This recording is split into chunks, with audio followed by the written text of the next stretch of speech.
first layer of resin out over the underpainting, and all of the underpaintings are black and white. And so then the next layer will be the cellophane film, which will give it color. So this layer acts as sort of an adhesive and also just sort of a clear layer where there's bubbles and other cool effects.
I kind of let it do its own thing and, you know, form its own wrinkles and bubbles, but at the same time I'm kind of mildly influencing it just to get the sort of form I'm after.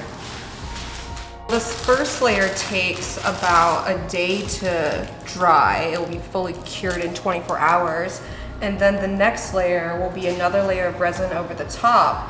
And that layer will be thick and it kind of gives it its depth. It will bury this material.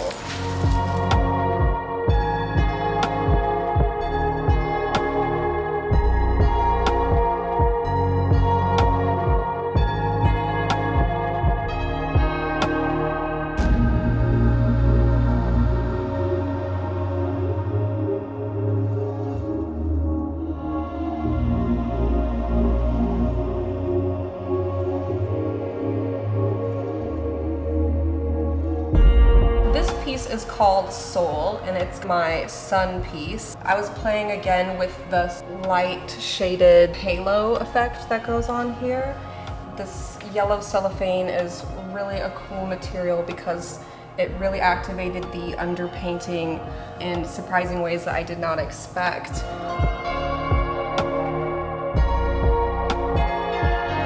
This piece is called North. In it, I'm playing more with the smoky, painterly effect. A lot of my work has hard lines and black and white shapes, but in this one I branched out and was using more of a watercolory, washy, kind of smoky looking painting style. I feel like that, coupled with the surface of it, really got some interesting between colors.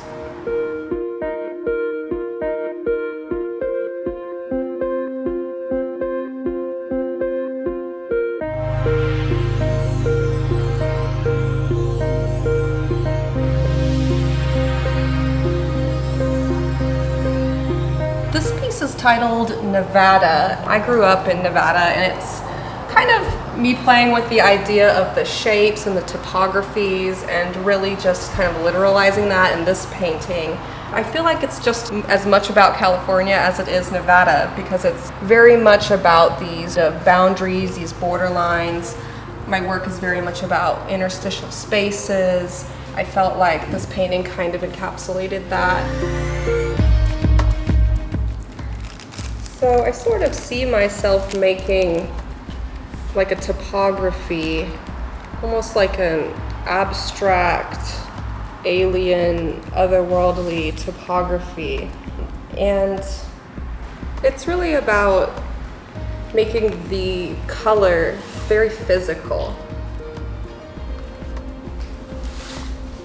I'm always trying to push the boundaries of color, of transparency, and to me this is like a very sculptural and physical representation of color.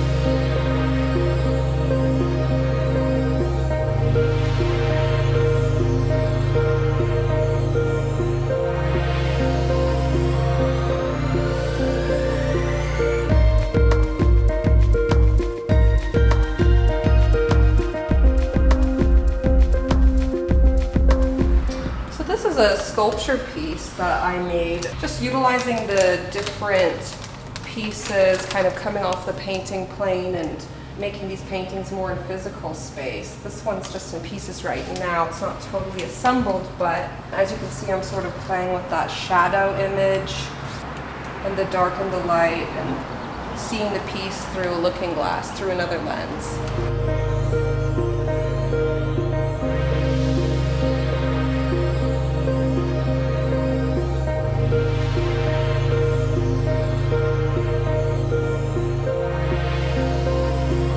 This is another of the kite series. This one's actually on an acrylic mirror with dichroic film. It's a type of window film, and this was a fun process because it was also resinless. I was really able to sculpt with this material being a little bit thicker, so it had sort of a different language of the peaks and valleys.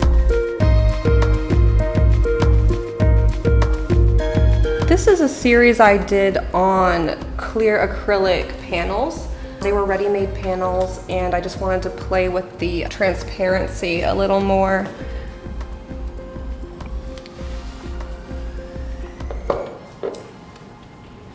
I really like these because I'm able to paint on both sides, so I'm really able to utilize the front and the back in terms of just more layers to work with.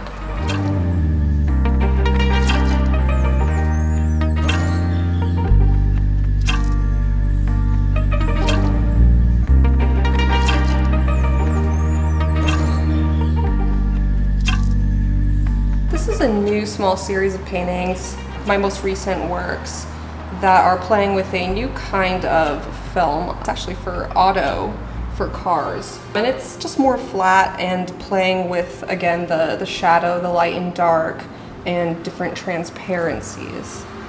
I really like the color shifting quality of these new films as well.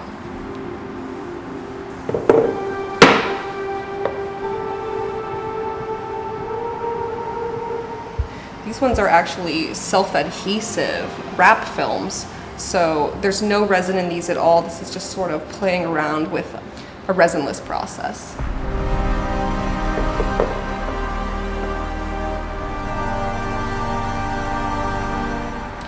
And I really like how day to night and in different lighting, it's really a different experience of the painting, so always being surprised by the changes in the colors.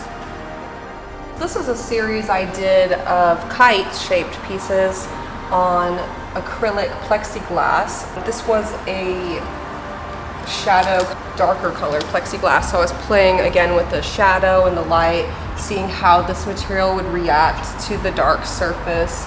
Really more of a sculptural process, playing with bringing the piece off the wall, more of a physical object.